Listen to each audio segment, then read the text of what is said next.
Proverbs chapter 1 verses 1 to 9. This part of the book of Proverbs introduces us to the writer of the book of Proverbs chapter 1, King Solomon. King Solomon was the writer of this part of the Bible.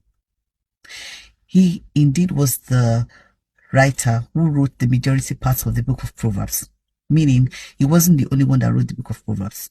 Other people were involved, but King Solomon wrote the majority part of the book of Proverbs. So it's very important that we learn something from him as the writer. Who's King Solomon? King Solomon was the son of King David. I want to encourage you to go back to the book of 1 Kings chapter 1, chapter 2, and chapter 3. Read and enjoy. You realize that the reality of the throne that King Solomon took over from his father was not funny. He had battles for in and outside, within, on top, above, below, anyhow you want to describe it. It was not going to be an easy thing for him. He even tried by himself to make allegiance with the king of Egypt by marrying his daughter. You know what people used to do in the olden days when they want to secure their kingdom? They try to befriend the other kingdom close to them, or any kingdom that tends, to have some sort of powerful force, more than them, that tends to be bigger than them, or, a greater community, a greater kingdom than their own. They tend to befriend them by marrying into their family. So when they marry your daughter, to my kingdom, you wouldn't see me as an enemy. And if you marry my son or my daughter, then you won't see me as an enemy. So they use that to, fortify themselves, to prevent some sort of wars or whatever it can be, just to have some sort of peace. That was what Solomon did. But that would not even help, because you can see, he understood that this was not going to work. What happened in the book of 1 Kings chapter 3? God appeared to Solomon in his dream. God asked him, what would you like me to do for you?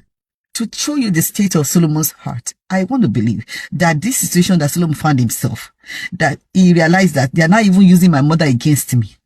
That even Joab, that I trusted, ran away from me. And remembering everything my father told me, this is not going to be an easy thing. And to discover that these big shoes King David left behind for Solomon, it was way bigger than him. So he told God in his dream, in his subconsciousness, in his dream, he said, God, I'm just a child. I don't even understand these duties that have been placed before me. I need you. I need wisdom. Give me wisdom. Let me be able to know my enemies. Let me be able to identify my friends. Let me be able to read in between the lines. Let me have sound judgment. Give me a discerning heart. God was so impressed by King Solomon. He said, you did not even ask for wealth. You didn't ask for long life. You didn't ask for the head of your enemies.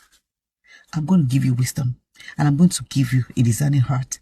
I won't stop there. I will give you wealth. I will give you long life, and I will give you the head of your enemies. Wow. That was the man that wrote the majority part of the book of Proverbs. First lesson.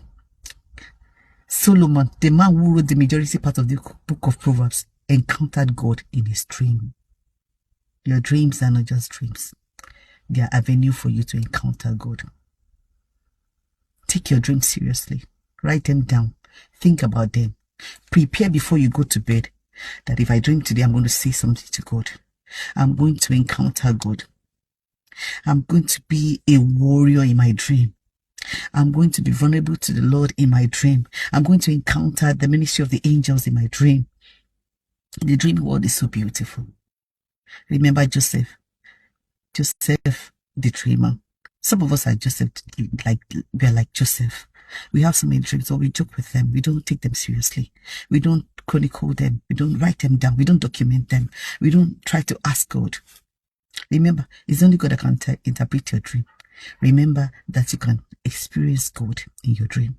It's very important for me to share with us that Solomon, that we refer to as a very wise man, in fact, the wisest man, during his own days, we refer to him as the one who wrote the majority part of the book of Proverbs, in which we learn, and we're going to be learning in the course of this study, encountered God in his dream, and God gave him what helped him to be a good leader. Give him wisdom, knowledge, give him knowledge, give him understanding, give him long life, give him wealth, and even give him the hates of his enemies.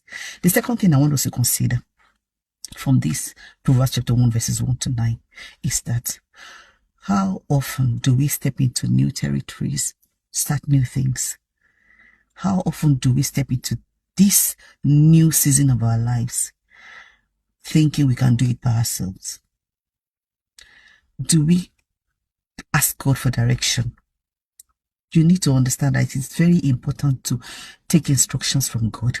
By the way, the big idea of the book of Proverbs chapter 1 in the whole chapter is in verse 7, which says, "The fear of the Lord is the beginning of knowledge, but fools despise wisdom and instruction."